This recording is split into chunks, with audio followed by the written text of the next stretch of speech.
Hello learners, welcome back to our channel research 365। तो जैसे कि हमने नई सीरीज शुरू की है अपने चैनल पे यूजीसी नेट एजुकेशन पेपर 2 के लिए, और जिसकी शुरुआत हमने की है टीचर एजुकेशन से, जो यूनिट 4 है आपके एजुकेशन पेपर 2 के सिलेबस की। तो उसमें हम कल बात कर रहे थे आपके साथ में शुलमैन के व्यू पॉइंट की, जो उन्होंने कैटेगरीज ऑफ नॉलेज बेस दी थी, उनके बारे में हमने बात की थी। उसी को आज आगे कंटिन्यू करते हुए हम उसी पर और बात करेंगे, जिसमें कि कल मैंने आपको बताया था कि लिएश शुलमैन जो है उन्होंने 1987 में कैटेगरीज ऑफ नॉलेज बेस दी थी। वो एक एजुकेशनल साइकोलॉजिस्ट थे और उन्होंने कौन कौन सी कैटेगरीज दी थी, जैसे कि आपने पढ़ा भी होगा, content knowledge, journal pedagogical knowledge, psychology of learner and learning, pedagogical content knowledge, knowledge of educational context, knowledge of aims, objectives, principles, philosophy and historical background, curriculum knowledge and accumulated wisdom। जो अगर आपको अगर इसके बारे में पढ़ना है तो आप मेरी प्रीवियस वीडियो इससे रिलेटेड देख सकते हैं। आज हम उसके आगे की बात करेंगे। तो लिएश शुलमैन जो थे वो एजुकेशनल साइकोलॉजिस्ट थे और उनका बहुत बड़ा कंट्रीब्यूशन था in the study of teaching, assessment of teaching and teacher education में। इन्होंने पीसीके की बात की, मतलब पेडागोजिकल कंटेंट नॉलेज की बात की इन्होंने, और मॉडल ऑफ पेडागोजिकल रीजनिंग पे भी इनका फोकस था। इन्होंने 4 ब्रॉड एस्पेक्ट्स दिए अंडरस्टैंडिंग नॉलेज बेस के लिए, नॉलेज बेस को समझने के लिए, यानी कि हम क्या कह सकते हैं कि जो हमारा शिक्षण ज्ञान होता है उसको समझने के लिए उन्होंने, शिक्षण के ज्ञान का आधार क्या होना चाहिए उसको समझने के लिए इन्होंने जो व्यू पॉइंट्स दिए उसको उन्होंने 4 ब्रॉडर एस्पेक्ट्स में डिवाइड किया। कल मैंने आपसे बात की थी ना कि नॉलेज बेस क्या होता है। तो knowledge base of a teacher क्या होता है, जो टीचर की टीचिंग एक्टिविटीज होती है केवल वही ही नहीं होती है, मतलब टीचर की सारी एक्टिविटीज, कैसे वो पढ़ा रहा है, कैसे वो बात कर रहा है, क्या एक्टिविटीज को वो फॉलो कर रहा है, उसका क्लास मैनेजमेंट कैसा है, वो कैसे परफॉर्म कर रहा है, वो अपने प्रोफेशन रिलेटेड चीजों में उसको कितना इंसाइट्स है, वो टीचिंग प्रोफेशन के लिए जो चीजें रेलिवेंट है उन पे कितना वो फोकस्ड है, उनके अकॉर्डिंगली वो कैसे काम कर रहा है। ये सारी चीजें जो हैं हमारे knowledge base of teacher education की उन्होंने बात की थी। तो चलिए अब हम बात करते हैं आगे। जैसे इन्होंने 4 ब्रॉड एस्पेक्ट दिए कि pedagogical knowledge, content knowledge, pedagogical content knowledge and model of pedagogical reasoning.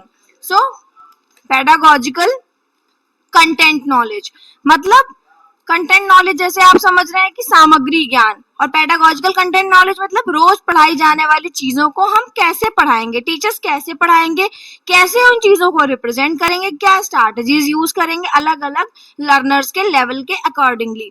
उसके बाद में pedagogical content knowledge, pedagogical content knowledge मतलब टीचिंग में कौन कौन सी अप्रोचेस अप्लाई कर सकते हैं, मॉडल्स ऑफ टीचिंग की नॉलेज उसको होनी चाहिए। जैसे कि हमने पढ़ा भी है मॉडल्स ऑफ टीचिंग में, हमारे पास बहुत सारे मॉडल्स, हिल्डा टाबा का मॉडल है, उसके बाद में हमारा CAM कॉन्सेप्ट अटेनमेंट मॉडल है। ये सारे मॉडल्स की भी उस टीचर को नॉलेज होनी चाहिए। उसको बिहेवियरिज्म, कंस्ट्रक्टिविज्म, कॉग्निटिविज्म, इन सब के बारे में भी इसका भी नॉलेज होना चाहिए। उसको जनरल पेडागोजिकल नॉलेज भी होना चाहिए। और जैसे इन्होंने एक जो चौथा एस्पेक्ट दिया है वो दिया है मॉडल ऑफ पेडागोजिकल रीजनिंग, मतलब कि कैसे नॉलेज हमें होनी चाहिए, how to organize and represent content for a variety of learner, अलग अलग टाइप की, क्योंकि individual there are individual differences. हर एक क्लास में हर एक इंडिविजुअल अपने आप में डिफर होता है, स्पेशल होता है, अलग होता है। तो उसके लिए हम कंटेंट को कैसे प्रेजेंट करेंगे और कैसे ऑर्गेनाइज करेंगे वैरायटी ऑफ लर्नर्स के लिए, अपने कंटेंट को कैसे हम रिप्रेजेंट करेंगे, कौन सी टेक्निक्स और स्ट्रैटेजीज का हम यूज करेंगे, वो कैसे लॉजिकल सीक्वेंस में होनी चाहिए, उनको प्रेजेंट करने का तरीका एक लॉजिकल होना चाहिए, सीक्वेंशियल होना चाहिए। इन सब पे इन्होंने बात की है। तो पहला जो मैंने एस्पेक्ट बताया आपको, पेडागोजिकल नॉलेज। पेडागोजिकल नॉलेज मतलब कि वही जैसे कि मैंने बताया कि रोज पढ़ाई जाने वाली चीजों को कैसे पढ़ाएंगे, तो टीचर की क्या रिस्पॉन्सिबिलिटीज हैं, है ना, उसको क्लासरूम मैनेजमेंट कैसे करना है, how to work with diverse class, अलग अलग तरीके के बच्चे आते हैं, इंडिविजुअल डिफरेंसेस होते हैं, उनके साथ में टीचर्स को कैसे डील करना है, उनका कम्युनिकेशन स्किल्स अच्छे होने चाहिए, और नीड ऑफ स्पेशल एजुकेशन, जो स्पेशल स्टूडेंट्स हैं हमारे क्लास में उनकी क्या नीड्स हैं, उन नीड्स का असेसमेंट करना भी हमें आना चाहिए। साइकोलॉजी ऑफ लर्नर को हमें अंडरस्टैंड करना है, कोई भी लर्नर है उसकी साइकोलॉजी क्या है, है ना। साइकोलॉजी केवल ओवर्ट बिहेवियर तो है नहीं कि बाहर से जो दिख रहा है हम उसी को मान के और बच्चे को उस तरीके से जज करें। साइकोलॉजी कह सकते हैं कि मनोवैज्ञानिक, ब्रेन से काफी रिलेटेड है, या फिर अब तो जो उसका नया कंसेप्ट आया है उसमें कहते हैं psychology is the study of behaviour, but not the overt behaviour only. फिर pedagogical knowledge also contains assessment and evaluation. इसमें असेसमेंट और इवेल्युएशन भी आता है कि टीचर कैसे इस असेसमेंट की कौन सी चीजों को यूज कर रहा है और किस तरीके से वो असेसमेंट की नई टेक्निक्स को लागू कर रहा है वैरायटी ऑफ लर्नर्स के लिए। फिर कंटेंट नॉलेज मतलब सामग्री ज्ञान, उस टीचर को सब्जेक्ट का ज्ञान कितना है, refers to the facts, concepts, theories and principles that are taught and learn about particular content और टॉपिक। जो टीचर किन्हीं फैक्ट्स के बारे में बता रहा है, कंसेप्ट्स के बारे में बता रहा है, थ्योरीज को पढ़ा रहा है, कुछ सिद्धांतों की बात कर रहा है, जो पढ़ा रहा है वो या वो खुद सीख रहा है या बच्चे उससे सीख रहे हैं, उसको उस पर्टिकुलर टॉपिक का कंटेंट नॉलेज, सामग्री ज्ञान होना चाहिए। To know how to explain, उसे पता होना चाहिए कि जैसे हमारा सब्जेक्ट मैथ्स है तो हम किन तरीके से बच्चे को मैथ्स पढ़ा सकते हैं, कौन से एग्जाम्पल्स हम उसे दे सकते हैं ताकि उसको आसानी से समझ में आए, टू मेक इट अंडरस्टैंडेबल, है ना। उसको अच्छे से समझ में आना चाहिए हमें अलग अलग टेक्निक्स को और कौन से हमें सामग्री को इनपुट करना है उस लर्नर तक, तो ये हमें कंटेंट नॉलेज होनी चाहिए। क्रिएटिव एग्जाम्पल्स होने चाहिए, ऐसा नहीं है कि एग्जाम्पल इररिलेवेंट हो, वो उस टॉपिक से बच्चा उनको कनेक्ट ही ना कर पा रहा हो, जिस लेवल का बच्चा हो उस लेवल के एग्जाम्पल्स हमें उसको देने चाहिए। अगर हम बहुत छोटे बच्चे को एब्स्ट्रैक्ट एग्जाम्पल्स देने लगेंगे तो वो फिर वो समझ भी नहीं पाएगा और उस तरीके के एक्सप्लेनेशंस भी उससे उसके बाउंस हो जाएंगे। इसीलिए हमें क्रिएटिव एग्जाम्पल्स और केयरफुल एक्सप्लेनेशन पे भी फोकस करना होगा। फिर next pedagogical content knowledge. Pedagogical content knowledge जैसा कि आप समझ रहे हैं, pedagogical knowledge plus content knowledge, यानी कि ये पेडागोजिकल नॉलेज और कंटेंट नॉलेज को मिलाकर जो नॉलेज बनती है उसी को बोलते हैं pedagogical content knowledge, that is PCK, जो मैंने आपसे पहली स्लाइड में कहा था। तो ये essential knowledge required by a teacher, जो इसेंशियल नॉलेज जो बिल्कुल मतलब कह सकते हैं कि जो मूलभूत ज्ञान जो टीचर में होना चाहिए, जो बेसिक स्किल्स टीचर में होना चाहिए, उसको ये रिप्रेजेंट करती है अपने उसके पर्टिकुलर सब्जेक्ट की। How is teaching generally acquired through educational course work and personal experiences is pedagogical content, is pedagogical knowledge. तो कैसे टीचिंग को हम एक्वायर करें एजुकेशनल कोर्स वर्क के थ्रू और अपने व्यक्तिगत अनुभवों को मिला के, वो होती है हमारी पेडागोजिकल नॉलेज। कैसे, जैसे मान लीजिए कि आपको अपने सब्जेक्ट की पेडागोजिकल नॉलेज है तो आपको अपने क्लास में जिस क्लास के बच्चे हैं उस क्लास के बच्चों के अकॉर्डिंगली उन स्ट्रैटेजीज में बदलाव लाना होगा, मेथड्स ऑफ टीचिंग में बदलाव लाना होगा। आपको देखना होगा कहाँ पे आपको इम्प्रूव की जरूरत है, इम्प्रूवमेंट की जरूरत है। तो आपके पर्सनल एक्सपीरियंसेस प्लस आपका एजुकेशनल कोर्स वर्क दोनों ही पेडागोजिकल नॉलेज में इंक्लूड होते हैं। फिर अगर हम कंटेंट नॉलेज की बात करें, जैसे मैंने अभी बताया कि content knowledge is related to सामग्री ज्ञान, that is the knowledge of subject. तो what of teaching knowledge of a discipline is content knowledge, कि हम अपने डिसिप्लिन में क्या चीजें पढ़ा रहे हैं, अपने सब्जेक्ट की क्या चीजें पढ़ा रहे हैं, उनका नॉलेज हमें होना चाहिए। तो ये हुआ हमारा पेडागोजिकल कंटेंट नॉलेज। उसके बाद में द फोर्थ और जो मोस्ट इंपॉर्टेंट इनका एस्पेक्ट था, that is model of pedagogical reasoning. तो इन्होंने एक मॉडल दिया था पेडागोजिकल रीजनिंग पे कि किसी सब्जेक्ट को क्लास में पढ़ाने का सीक्वेंस क्या होना चाहिए, क्या तरीके से हमें, क्या लॉजिकल सीक्वेंस में हमें चीजों को पढ़ाना चाहिए टीचर्स को। तो सबसे पहले इन्होंने कहा कॉम्प्रिहेंशन। कॉम्प्रिहेंशन हिंदी मीनिंग समझ का स्तर, मतलब हमें क्या पढ़ाना है, क्या पढ़ाना है, इसकी कॉम्प्रिहेंशन, इसकी समझ, अंडरस्टैंडिंग हमें होनी चाहिए। उसके बाद में दूसरा है ट्रांसफॉर्मेशन, परिवर्तन। लर्नर के लेवल के अकॉर्डिंग कंटेंट को हमें ट्रांसफॉर्म करना होता है। ऐसा नहीं है कि मान लीजिए कि हमने पहली क्लास में a+b का होल स्क्वायर पढ़ा दिया टीचर को और बच्चे को, टीचर ने, और उसके बाद में जो है हम नेक्स्ट डे उससे उम्मीद कर रहे हैं कि उसको उस पर्टिकुलर फॉर्मूले से related any type of questions वो सॉल्व कर लेगा। नहीं, हमें उसके लेवल के अकॉर्डिंग पढ़ाना है कि हाँ, अगर पहले क्लास में उसने वो फॉर्मूले को सीख लिया है तो फिर हम उसकी प्रैक्टिस करवाएं, ड्रिल क्वेश्चंस उसको दें।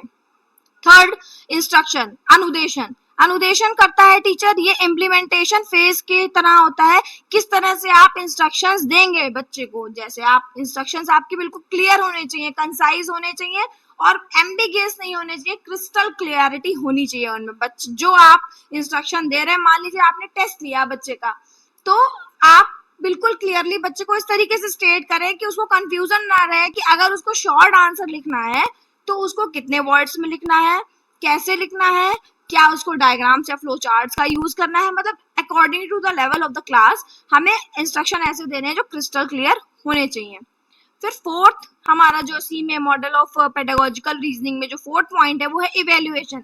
मतलब बच्चे ने कितना पढ़ लिया है और उसने कितना सीखा है। कितना पढ़ लिया है इज इम्पोर्टेंट, बट कितना सीखा, learning progress is also very important other than the आपने कितना पढ़ लिया है। तो इवेल्युएशन भी टीचर को करना चाहिए, अपना खुद का भी करना चाहिए। सेल्फ इवेल्युएशन भी इंपॉर्टेंट है कि भाई मेरे से कहाँ पे कमी रह रही है, मैं कहाँ पर नहीं अच्छा कर पा रहा हूँ, मुझे कहाँ पे अपनी मेथड्स और स्ट्रैटेजीज में बदलाव करने की जरूरत है। फिर फिफ्थ है रिफ्लेक्शन। रिफ्लेक्शन मतलब प्रतिबिंब, मतलब कि मैंने जो पढ़ाया, टीचर ने जो कुछ भी पढ़ाया, क्या वो सही था, क्या उसमें सुधार की जरूरत है। अगर मान लीजिए मैं एक चीज बार बार अपनी क्लास के बच्चों को पढ़ा रही हूँ और बच्चे नहीं समझ पा रहे, तो या तो मुझे अपने टीचिंग मेथड्स को चेंज करने की जरूरत है, या तो मुझे उसे और इंटरेस्टिंग और फन बनाने की जरूरत है, और उसमें मुझे इम्प्रूवमेंट करने की जरूरत है। तो सेल्फ रिफ्लेक्शन या फिफ्थ पॉइंट क्या कह सकते हैं, रिफ्लेक्शन मतलब प्रतिबिंबित होना भी जरूरी है। Next new comprehension. New comprehension मतलब फिर उस तरीके से जब आपको रिफ्लेक्शन होगा, आपको लगेगा कि आपको इम्प्रूवमेंट की जरूरत है, तो फिर आप में समझ का स्तर डेवलप होगा, फिर आप उसके अकॉर्डिंगली ही वर्क करेंगे। तो ये आपका था मॉडल ऑफ पेडागोजिकल रीजनिंग। अब हम वन बाय वन इनके जो स्टेप्स मैंने हैं उनकी हम बात कर लेते हैं। तो comprehension, understand the purpose and ideals with in and outside discipline. Teacher को पता होना चाहिए कि पर्पस क्या है आपके डिसिप्लिन में, मतलब आपका जो सब्जेक्ट है उस डिसिप्लिन को पढ़ाने का उद्देश्य क्या है, उसमें जो आइडियाज है वो क्या है, और उस डिसिप्लिन के बाहर with in and outside discipline, मतलब आजकल इंटरडिसिप्लिनरी अप्रोच की बात हो रही है ना, कि आप दो सब्जेक्ट को मिला के पढ़ा रहे हैं, तो आपको ये अंडरस्टैंडिंग होनी चाहिए उनके उद्देश्यों की और जो आइडियाज चल रहे हैं नए नए उनके बारे में। Know about what to teach, teacher को पता होना चाहिए कि हमें क्या पढ़ाना है। Comprehend purpose of subject matter, उसको अपने सब्जेक्ट मैटर की जो विषय वस्तु है उसके बारे में और उसके उद्देश्य के बारे में प्रॉपर समझ होनी चाहिए। Helps student to gain literacy, उसका जो मतलब जो कंटेंट होना चाहिए, सब्जेक्ट नॉलेज उसको होनी चाहिए, वो इस तरीके से होनी चाहिए कि वो स्टूडेंट्स को हेल्प करे उनको और साक्षर बनाने में, उनको और लिटरेट बनाने में। Enabled students to use and enjoy learning experience, ऐसा ना हो कि टीचर पढ़ाता चला जाए किसी भी मेथड से और बच्चों के लिए वो बोरिंग हो जाए। आपको इस तरीके से पढ़ाना और समझाना है चीजों को कि वो उन चीजों को अपनी फ्यूचर लाइफ में यूज कर पाए और अपनी लर्निंग एक्सपीरियंसेस को वो एंजॉय कर पाए।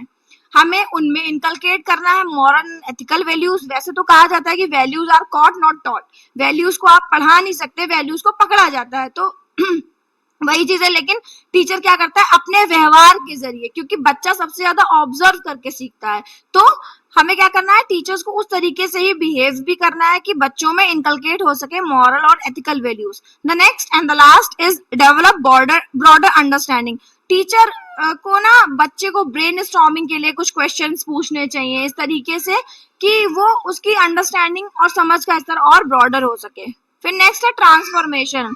ट्रांसफॉर्मेशन मतलब ट्रांसफॉर्म करना कंटेंट नॉलेज को, अपनी कंटेंट नॉलेज को बदलते रहना, सामग्री ज्ञान को अपने बढ़ाते रहना। मतलब ऐसा नहीं है कि अगर मैंने 1990 की बुक में कोई बात पढ़ी थी तो मैं बस उसी घिसी पिटी लकीर को पीटती चली जाऊंगी आगे तक। मुझे अपडेट होना पड़ेगा, अप टू डेट होना पड़ेगा। 2024 के अकॉर्डिंगली क्या न्यू मेथड्स आ गए हैं, कौन सी नई स्ट्रैटेजीज आ गई हैं, बुक्स में कितना बदलाव आ गया, कंटेंट नॉलेज कितनी चेंज हो गई है।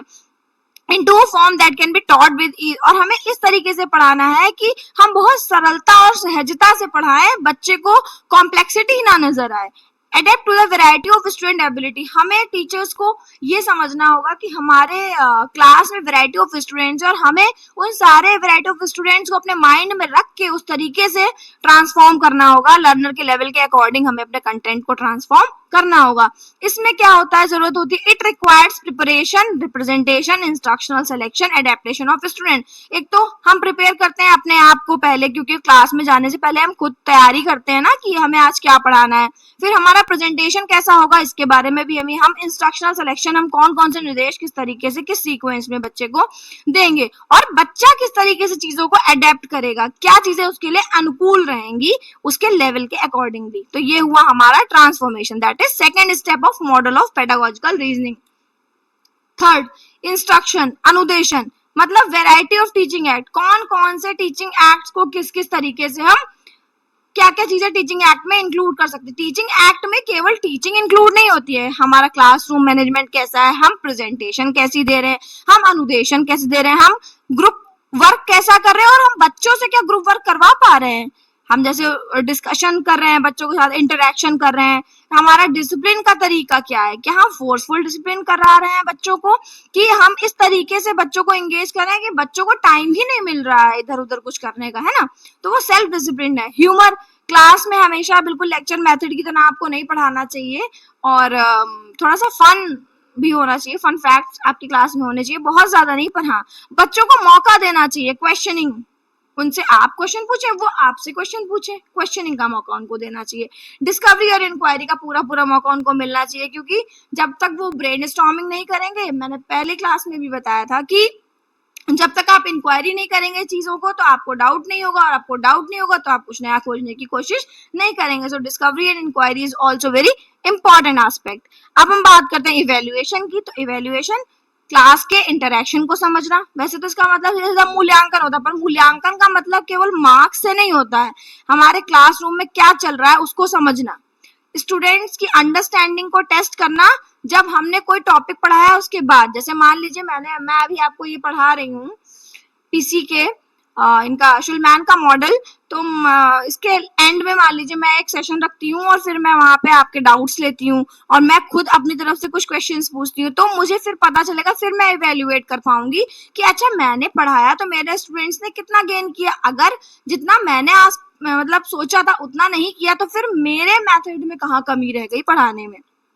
इवेल्युएटिंग ओन परफॉर्मेंस, तो वही मैंने बताया कि मैं खुद की परफॉर्मेंस को भी इवेल्युएट करूंगी, मतलब टीचर को खुद की परफॉर्मेंसेस को भी इवेल्युएट करना चाहिए और एडजस्ट करना चाहिए उनको लर्नर्स के साइकोलॉजी के अकॉर्डिंगली, उनका जैसा डेवलपमेंट है, जैसी चीजें हैं उसके अकॉर्डिंगली।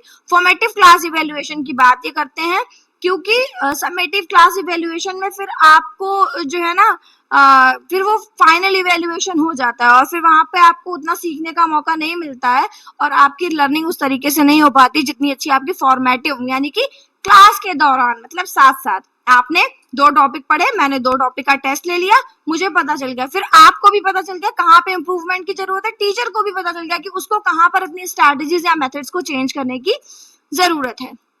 रिफ्लेक्शन, प्रतिबिंबित करना, मतलब क्रिटिकली एनालाइज करना अपने खुद की टीचिंग एबिलिटीज को। Changes needs to be made for improvement, भाई सीधी सी बात है, ये परिवर्तन संसार का नियम है, change is the law of universe, तो हमें तो चीजों को बदलते रहना चाहिए, इम्प्रूव करते रहना चाहिए। रिकंस्ट्रक्शन इज इम्पोर्टेंट, खुद के बारे में चीजों को सेल्फ रिफ्लेक्शन जरूरी है, ऑब्जर्व करना स्टूडेंट के आउटकम को और फिर देखना कि जो है क्या कारण है जिनकी वजह से मान लीजिए 10 स्टूडेंट्स मुझे अच्छा आंसर कर रहे हैं, 10 स्टूडेंट्स आंसर अच्छा नहीं कर रहे हैं, तो उसके क्या रीजंस है मैं जानना चाहती हूँ।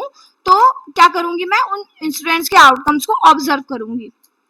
Understand their own behaviour, reflective practices and insight into work, वो अपने खुद के व्यवहार को समझे, टीचर्स अपनी प्रैक्टिसेस पे रिफ्लेक्ट करें, मतलब देखें कि उनकी जो प्रैक्टिसेस है, जिस तरीके से उन्होंने पढ़ाया है, क्या वो सही है, उनमें इम्प्रूवमेंट की जरूरत है, और अपने वर्क में उनकी क्या इंसाइट्स हैं, अपने मतलब काम के प्रति जो भी उनका मतलब वो डीप तरीके से सोच पाए अपने काम के बारे में। फिर न्यू कॉम्प्रिहेंशन, फिर वही कि एक साइक्लिक प्रोसेस है, तो फिर से हम क्या करेंगे, जब हमें रिफ्लेक्शंस दिखाई देंगे तो फिर से हम कॉम्प्रिहेंशन वाले स्टेज पे पहुंच जाएंगे। तो it's a cyclic process that starts from comprehension, फिर ट्रांसफॉर्मेशन, फिर इंस्ट्रक्शन, इवेल्युएशन, रिफ्लेक्शन और फिर न्यू कॉम्प्रिहेंशन, मतलब समझ का स्तर डेवलप करना, फिर परिवर्तन करना उसमें, फिर अनुदेशन करना, फिर इवेल्युएशन यानी मूल्यांकन करना, प्रतिबिंबित करना और फिर नया समझ का स्तर डेवलप करना। सो थैंक यू गाइस, आज के लिए बस इतना ही। आज आपका ये एक मॉडल जो है अंडरस्टैंडिंग नॉलेज बेस में लिए सुलमान का ही पूरा होता है और इसके अलावा 2 और मॉडल्स बचे हैं, वो भी उसकी वीडियो के साथ भी हम जल्दी ही आएंगे। आई होप आपको ये समझ में आया हो। Please do like, share and subscribe. Thank you for watching.